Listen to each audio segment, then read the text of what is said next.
Hi guys, it's me again for the part 2 of today's countries video. So yeah, here we go, and we're on the history now. So yeah, during the last ice age, humans called Cro-Magnons lived in what is now France, as they dwelt in clay caves and hunted like mammoths and reindeers, and would have been resourceful to survive like the harsh climate, and had created like art as the Cro-Magnons.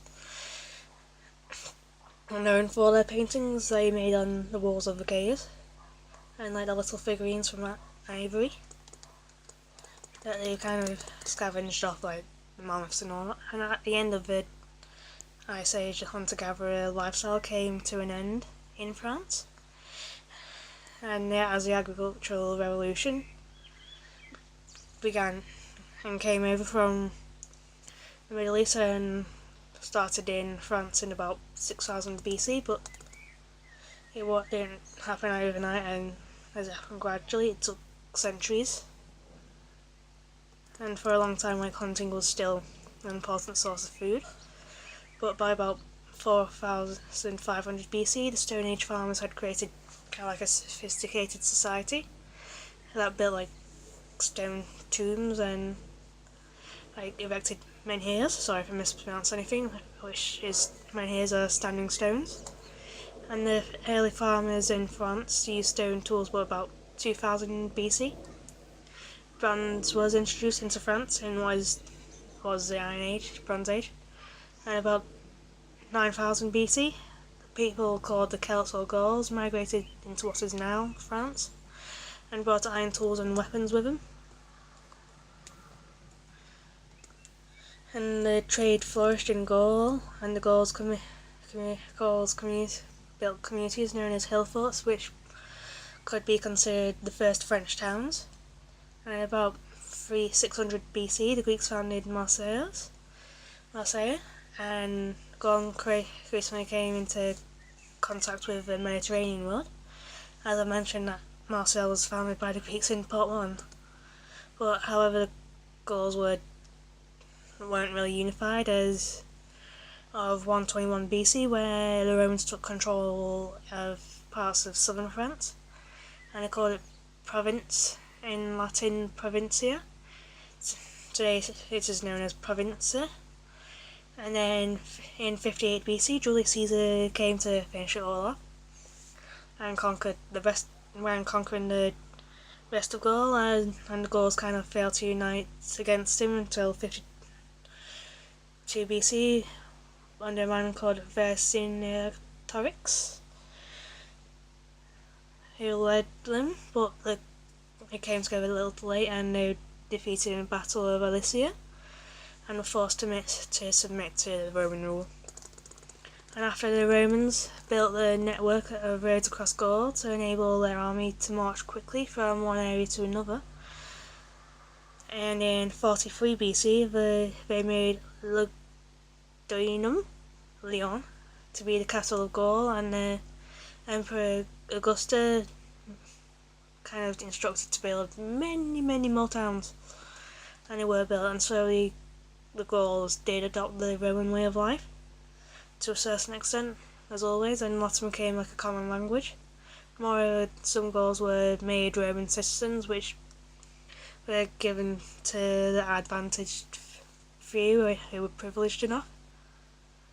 And many Gauls came to fill like government posts in Gaul, and in 48 AD they were allowed to become Roman senators. And in like that same century, the 1st century AD, Christianity arrived, but suffered like persecution and all that. And in 250 AD, a man named Denis was beheaded and became the patron saint of France. But from the mid-3rd century, the Roman Empire was in decline, and there was a raging inflation, and an epidemic struck, and Rome imposed many new taxes, and to escape, some peasants just abandoned their farms and then became outlaws.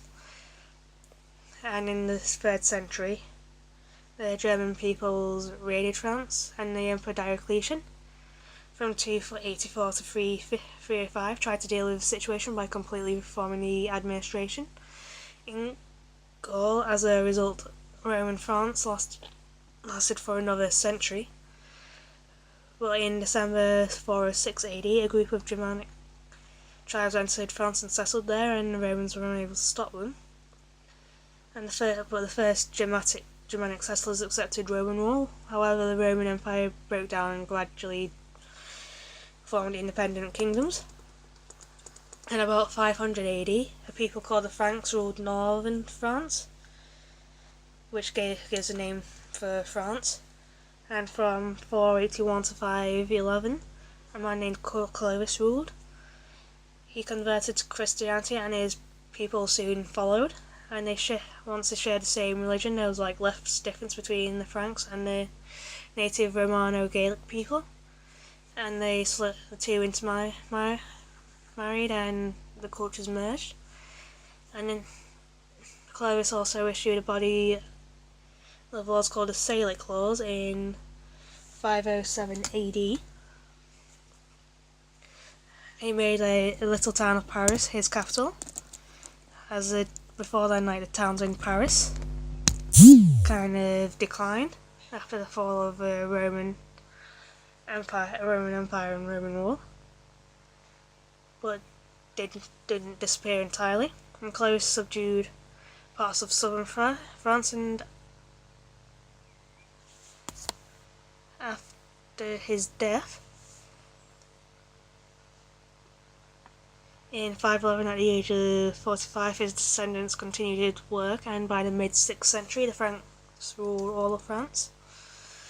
However, the first dynasty of Frankish kings, known as the Merovingians, had little power over outlying parts of France, like Provence and Burgundy, were autonomous, and Brittany was also autonomous.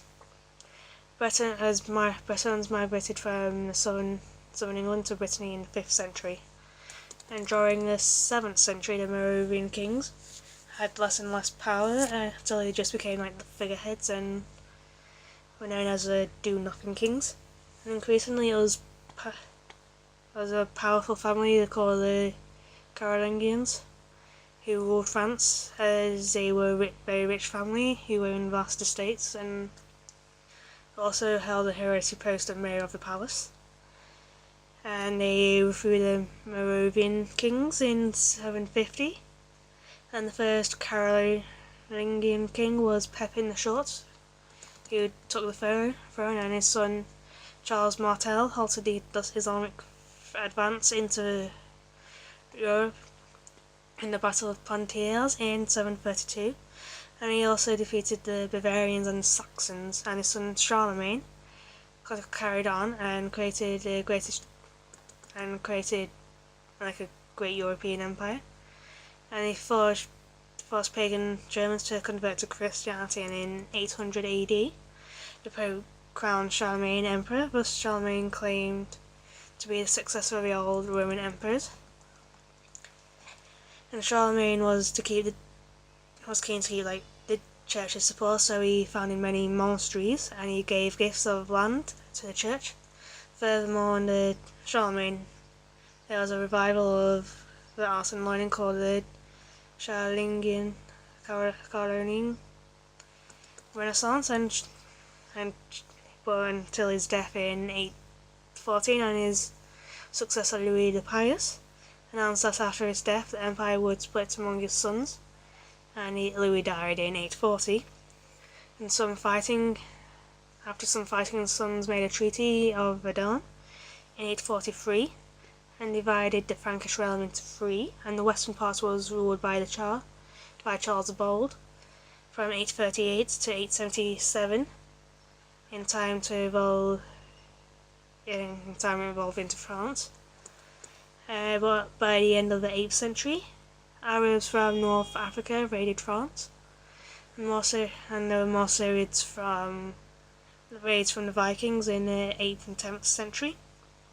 and the French kings were unable to stop them, and they lost local power to local magnates who offered protection to the local people, and France began to fragment, especially in the south where the regions became steadily more independent, and in north-west Brittany it kind of continued to be autonomous. I'm just going to turn the light on quickly.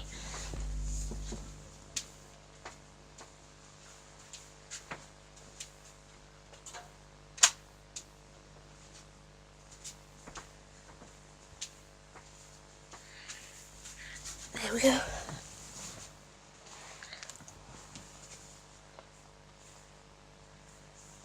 Now in 911, Charles the Simple made a treaty with the Viking chief Rollo, and he took Normandy into return for converting to Christianity and promising loyalty to Charles, and that essentially ended the Viking threat. But by the time Hugh Capet became king in 987, founding the Capetian dynasty, French kings had little power over most of France, as counts and dukes were largely independent, and Carpathian kings directly ruled on only a small area around Paris. And the situation became more complicated when, in 1066, when William, Duke of Normandy, conquered England, mentioned in previous videos on England and all. Under a feudal system, he was a subordinate to the French king, yet as King of England, he was a French king's equal. And whereas the mid-20th century Henry Count of Anjou married Eleanor of Aquitaine, in 1154 he became King of England, and afterwards the Kings of England controlled huge parts of France. However, in 1202, the French King Philip II went to war with English King John, and he captured most of the English king's land in France. By the time Philip died, he had greatly increased the area over which the French kings directly ruled, and the process was continued by his grandson Louis IX from 1226 to 1270, and by the late 13th century the French kings had controlled most of France. However, the English still controlled Aquitaine and Brittany, and the Burgundy was still semi-independent, and the French economy boomed as trade and commerce expanded and towns prospered through it. And in the 11th century, Paris was booming, and the arts like architecture, scripture, and literature flourished in France. Learning also flourished, and many universities were founded in Paris. Paris is in 1150, Toulouse in 1224, Montpellier in 1289, Avignon in 1303, Orléans in 1306, and Angers was in 1337.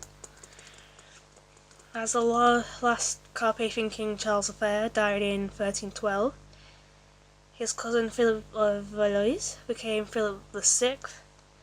However, Edward III of England claimed the throne because his mother was King Charles III's sister, but Salic laws did not allow him to inherit the throne through a woman. So in 1337, there was a series of wars between England and France, as the English won a naval battle of Seus in 1340, and in 1346 the English won a famous victory in Seusy with a longbow, and both England and France in 1348 were devastated by the Black Death, which killed about a third of the population at the time. But regardless, the English went on to win the Battle of Pontiers in 1354 and captured the French King John II in 1350, and the English demanded a huge ransom for John, and with the heavy taxes to be raised to pay for it, and the discontented peasants rose in rebellion in 1358, and the rebellion was called the Jacquerie and was soon crushed. And the peace treaty of Brettigny was signed in 1360, and France was forced to surrender much of its territory. However, peace was only temporary, and about 9 years later, in 1369, war came back between England and France. And for that war, France was a bit more successful. And by 1375, the English were driven back until they held no more than a few ports. But in 1392, the French King Charles VI became insulted as a result of different factions in France began vying for power. One faction was led by Jean's son's pearl, known as John the Fearless, Duke of Burgundy and the King's cousin. The other faction was led by the King's brother, the Duke of Orleans. However, the Duke of Orleans was assassinated in 1415, and the English invaded yet again. And they won a victory in Agincourt in 1415. The Duke of Burgundy was assassinated in 1419. However, the Burgundians then made an alliance with the English and recognised Henry V of England as heir of the French throne. They also forced Charles VI to give his daughter to Henry in marriage. And King Charles's son, the Dauphin, fled to South France, the south leaving northern France in the hands of the English and the Burgundians. In 1422, when his father died, he claimed the throne of France, but he ruled only the south of France in practice. But in 1429, the tide turned, as a woman named Joan of Arc, who led a French revival. Joan of Arc was kind of like an odd person, to say the least, as she heard many voices, and claimed to have heard voices since she was 13, and also wore men's clothes, which was something bad at that time.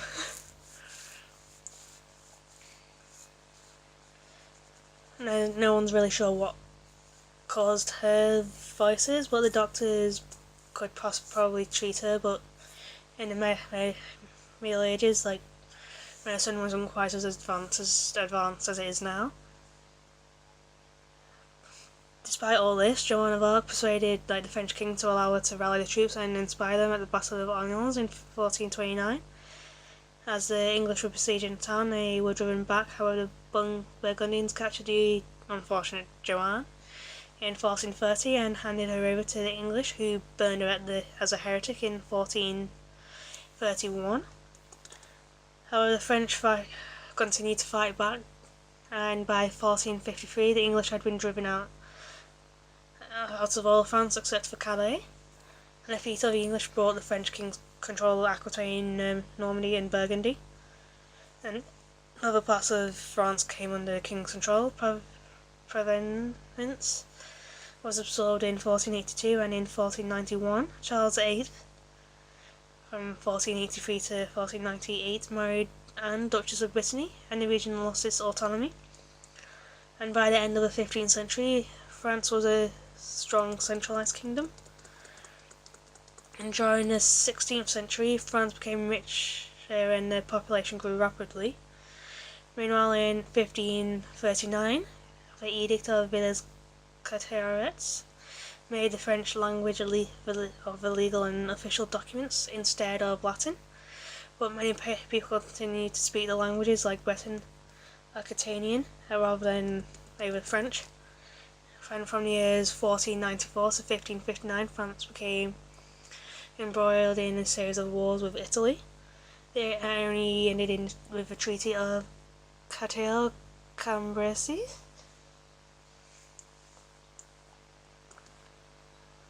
And in that time, France was rocked by Reformation, and in 1523, Jean of Valois became the first Protestant martyred in France, and the persecution of Christians, like Protestants, grew worse after 1540. Meanwhile, in 1541, Calvinism which is a new branch of Protestantism, sprung up in France, and in 1562, a new group of Protestants were massacred in Vassy by Catholics, and the massacre and others like it led to a series of religious wars in 1562 to 63, 1567 to 68, 1569 to 1570, 1573 to 74, 1574, 1577, 1576, 1579 to 1580, and 1585 to 1598. And like one of the worst off events during this time was the St. Bartholomew's Day massacre in 1572, and on that day as many as 3,000 Protestants were murdered in Paris by Catholics. Similar massacres took place in other French towns, and perhaps another 8,000 Protestants died. And then in 1589, King Henry III was assassinated, leaving Protestant Henry of Navarre to the throne. Many Catholics refused to accept Henry, but he had to fight for Henry III had to fight for his throne. And in 1593, he was converted to Catholicism. And in 1594, he entered Paris. Finally, in 1598, he issued the Edict of Nantes. This granted Protestants the right to practice their religion and the right to hold certain fortified towns as security against attacks. But the war was not only the only problem in the late 16th century, as there was also a number of poor harvests in 1580s and 1590s. And it was a troubled time for France. In the 17th century, the French king grew more and more. By the end of the 17th century, France had an absolute monarchy. Absolutism was summed up by Louis XIV when he said "L'État c'est moi," which means I am the state. However, things did not go so smoothly for France. And in 1610, when Henry IV was assassinated by a Catholic fanatic, Francois Ravaillac, and in that same year of 1610, Louis XIII became king, and much of his reign was dominated by Cardinal Richelieu, who became principal minister in 1624 and held that power until his death in 1642. And at the beginning of the 17th century, French Protestants or Huguenots held their own fortified cities, and Louis XIV was determined to absorb them completely into his realm. And in 1627, the people of La Rochelle rebelled, and royal forces laid siege. La Rochelle surrendered in 1628 after a long siege, and in 1618, the 30 Years' War began in Europe between several European powers, and two of the participants were Austria and Spain, which France was kind of wedged between, and fearing that they would be encircled by the wave if they grew too powerful. Richelieu entered into war against them in 1635. And eventually the war went well for France, and the French won a battle against the Spanish at Rocroi in 1642 and advanced on the eastern front. But the war was very expensive, and heavy taxes had to be raised to pay for it, and as a result there were several uprisings in France. In 1637, rebellion broke out in the west. In 1639, an uprising occurred in Normandy, but the government were able to kind of crush them, and the war with Austria ended in 1648, but the war with Spain went on for another number of years, and up till 1659. Meanwhile, in 1643, Louis XIV became King of France and was destined to become the greatest French kings, as he was known as the Sun King. But however, early in his reign, rebellion broke out between 1648 and 1652. There was a series of uprisings called the Fronde, and these uprisings were led by angry nobles keen to protect their feudal privileges from the encroaching power of the king. However, once again, the government crushed them and restored order. Ironically, the end of the Fronde left Louis XIV with being more powerful than ever.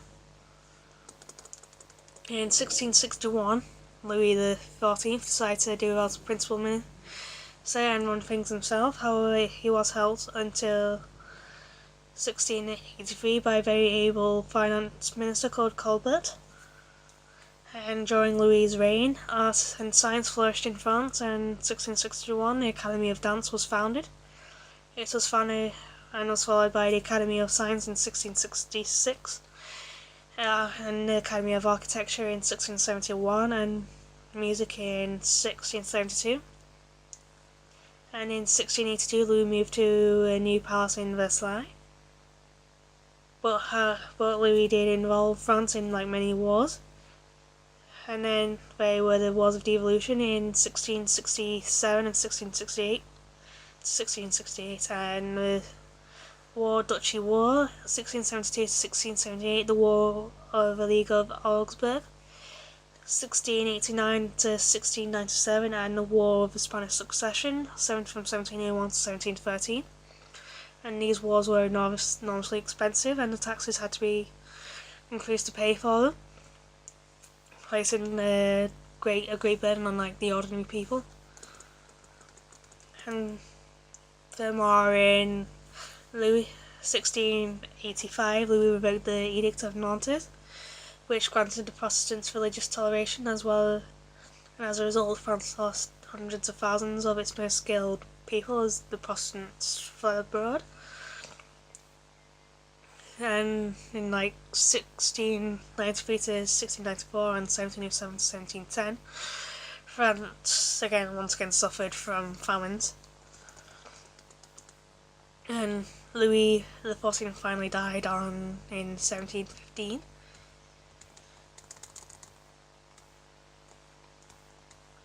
In the late 18th century was a prosperous time for many people, there was abject poverty still, but it was kind of common and still is. And French trade grew rapidly, and as did a number of middle class people who were kind of below the rich but above the poor. And the population of France also rose.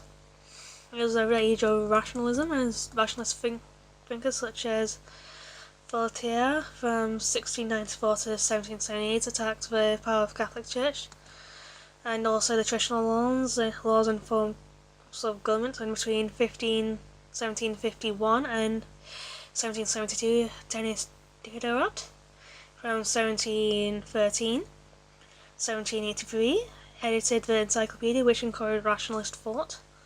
Meanwhile, many pamphlets and booklets were written attacking the established order, and many educated people in France were also influenced by the examples of, an example of Britain.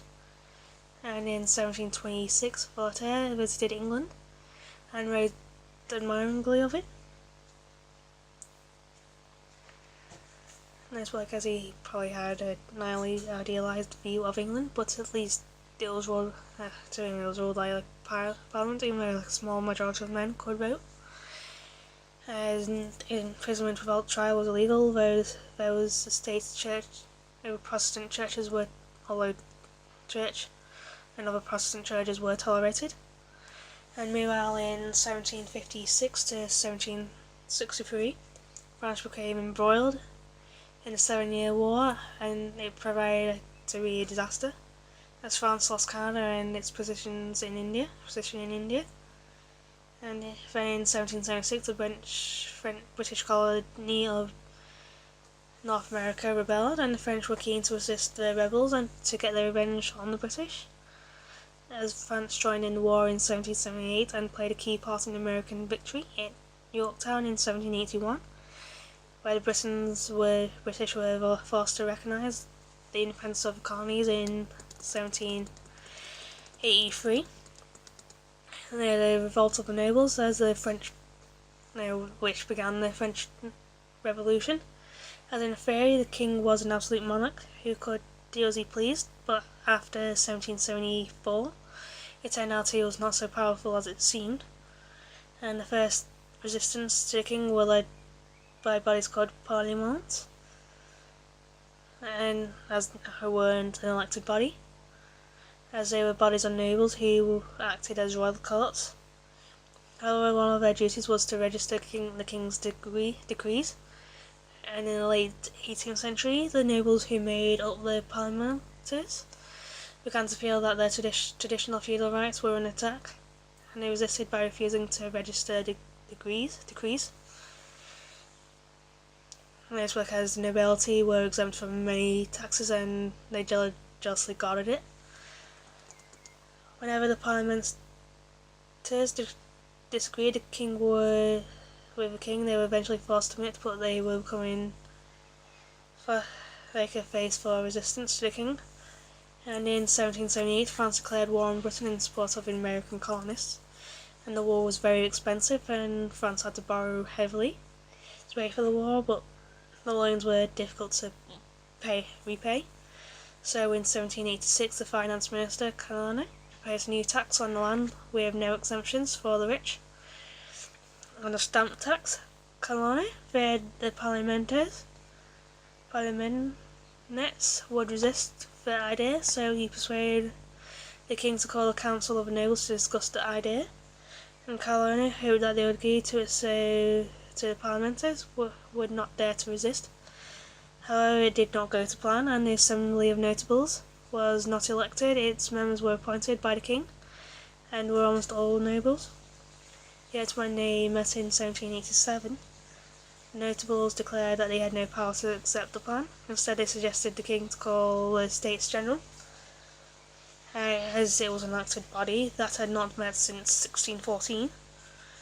And the king dismissed the assembly, and in June 1787 he sent the new tax measures to the Paris Parliament to register. However, as further parliamenters refused to register, and in August it was sent into exile, but in September 8, 1787 the king was forced to recall it. And across France, parliaments continued to reject the king's scheme and clamoured for the Estates General to be called, and finally in July 1788 the king gave in and agreed to call the Estates General. However, the king was unlucky. The harvest of 1789 and 1788 were poor, and bread, which was the staple food of the poor, was expensive, and the people were in like an ugly mood. And my tablet's scaring me still. As the Estates General had not met since 1614, it was divided into three parts. The third estate represented the ordinary people, which was the vast majority of the population. The second estate represented the clergy, and the first estate represented the nobility. However, the consent of all three estates was needed to pass a measure, so the nobles and the clergy could veto any measure passed by the third estate. The third estate thought that it was not fair, that as they represented the vast majority of the people, they wanted the Estates General to vote as a single unit, with all its members put together. If a majority of the members voted for a measure, it would pass. At the time, however, all the members of the Estates General were the third party, so if some of the members of the clergy and nobility voted with them, they could push through reforms. The Estates General met on the 5th of May 1789 and probably began to argue over how they should vote, and finally the third estate lost patience and in June declared themselves as true representatives of the people of France. On June 17th declared themselves the National Assembly, and on the 19th of June the clergy voted by narrow majority to join them. However, the king and his advisors were alarmed, so when the deputies arrived on Saturday the 20th of June, they found their buildings locked and guarded by soldiers. However, the third estate refused to disperse, and they met at the tennis court nearby and took an oath not to disperse until the king met their demands. And on the Monday the 22nd of June, the majority of the clergy joined them. The king provocated, and finally on 27th of June he caved in. He ordered the three estates to join together and rise as one body. His decision caused rejoicing in Paris. But however, the king afterwards, the king ordered troops to march towards Paris, and people were alarmed and they searched for weapons to defend themselves. And on the morning of the 14th of July 1789, They seized cannons and guns from the Invalides, as it was a hospital for military veterans, and they surrounded a fortress and a prison called Bastille, and the governor was forced to surrender, and the other people of Bastille were enormously important as symbols of royal power and arbitrary government. The king was then advised that the army was unreliable, soldiers might refuse to fire on people, so Louis backed down using force, and in one stroke the king's authority had evaporated. And following the fall of Bastille, Paris was given a new city government named a man named Bailly as mayor to preserve law and order. In Paris, a citizens' militia was formed. It was called the National Guard, and it was led by a man named Lafayette. And a wave of unrest then swept rural France, as it was known as the La Grande Fear, Great Fear. Rumours spread that the aristocrats had hired guns and to take revenge on the peasants. And as it was a time where people were anxious and desperate for news and all that, and rumours spread quickly, the peasants grabbed arms to defend themselves, and when the band of brigands, they had to pay the peasants turn on their masters, and the peasants had always been burdened with feudal dues to laws, and now they seized and burned records of feudal dues, and in some cases they sacked or burned the buildings. The National Assembly decided that the only way to calm the situation was to abolish feudal dues as soon as possible, and on the night of the 4th of August 1789, the Assembly voted to scrap the feudal privileges of the nobility in France, and on the 26th of August 1789, the Assembly voted for the Declaration of the Rights of Man and the Citizen. It declared that all men are born free and equal, arbitrary arrest and imprisonment were outlawed. Furthermore, in future, all appointments to public posts would be open to everybody and would be solely on the basis of ability. But the economic situation grew worse, and the price of bread continued to rise, and the ordinary people grew more desperate. Meanwhile, Louis ordered troops to move from the border to his palace at Versailles, near Paris, which was alarming to the Parisians, and on the 5th of October 1789, crowds of women gathered in Paris and seized arms and cannons. They marched to Versailles and entered the meeting of the National Assembly, demanding bread, and they also sent a deputation to the king, who immediately gave and accepted the decrees previously made by the Assembly. Meanwhile, the National Guard marched out of Versailles, and their leader Lafayette was reluctant to leave Paris unguarded, but his men demanded it. When he arrived, Lafayette requested the king leave Versailles and come to Paris, but the crowds of ordinary people had already been demanding it. Faced with a popular uproar, Louis gave in, and on the 6th of October agreed to move to the capital, and the Assembly reformed the local government, and the old parliament were swept away and new courts were reformed, and from then on 83 departments replaced the old regions of France, and all were run by elected councils, and the old taxes were abolished and replaced by new ones. The French Revolution also broke the power of the Catholic Church in France. On the 4th of August 1789, tithes were abolished. Until then, the people had to pay 1/10 of their income to the church, and in November the Assembly voted to confiscate land belonging to the church and pay the clergy a salary, making them state employees. A committee of the Assembly drew up plans to reform the church, and it decided a pay scale and change the number of bishops. From then on there would be 83, so there would be one for each department, and the number of parishes were also reduced. And in future, the future parish priests would be elected by district assemblies, and bishops would be elected by departmental assemblies. And these new plans were ready in July 1790 and were called the Civil Constitution of the Clergy. However, many of the clergy refused to cooperate, and in November 1790, the Assembly voted to dismiss any clergyman who will not swear an oath of loyalty to the new constitution. Across France, some clergymen did take the oath, but others refused and resigned. And in 1790, France began to split between those who felt the revolution had gone far enough, and those who wanted to go further. And in 1791, the king made things worse by attempting to flee France. And on the night of the 20th of June, he and his family slipped away, but the king was recognised. And the royal party was stopped at Vincennes,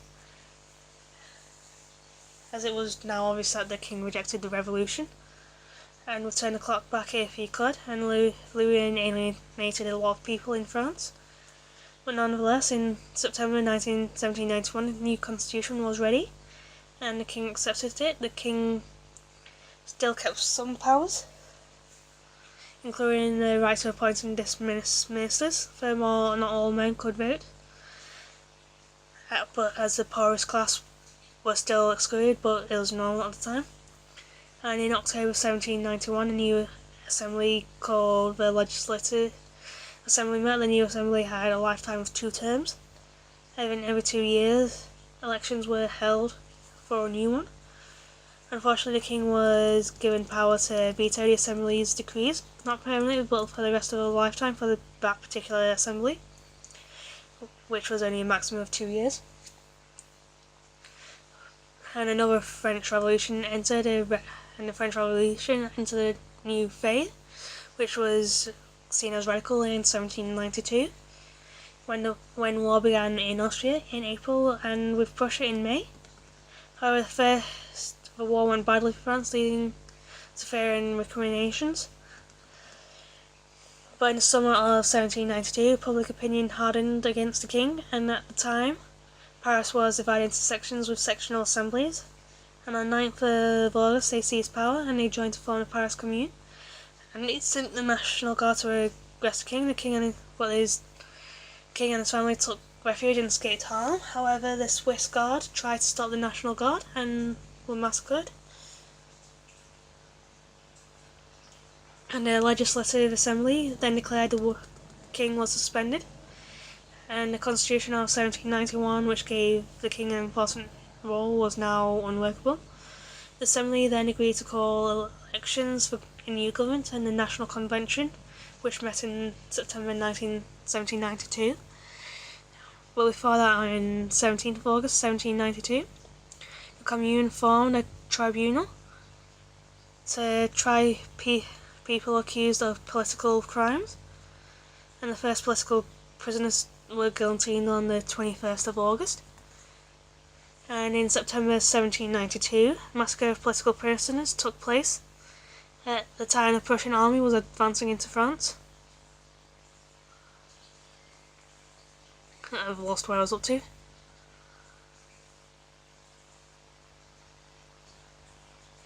I'm just going to start the paragraph again. Then in September 1792, massacres of political prisoners took place. At the time, the Prussian army was advancing into France. The Parisians were frantic and they began to killing prisoners held in jails in the city. Kangaroo courts were set up and thousands of people were killed. The killings became known as the September Massacres. However, on the 20th of August 1792, the French army halted the Prussians at Valmy, and the French Revolution had entered a new phase. The new government, National Convention, abolished the monarchy. And in December 1792, the king was put on trial and executed on the 15th of January 1793, and Marie Antoinette followed him to the guillotine on the 16th of October 1793. Some time between them. After the execution of the king, Britain went to war with France. Increasingly desperate, the French government introduced conscription in February 1793. Meanwhile, the conservative parts of France, the revolution was becoming increasingly unpopular, and conscription was the last straw. And in March 1793, the Vendée and Brittany rose in revolt, but by December it was all crushed, with a lot of bloodshed.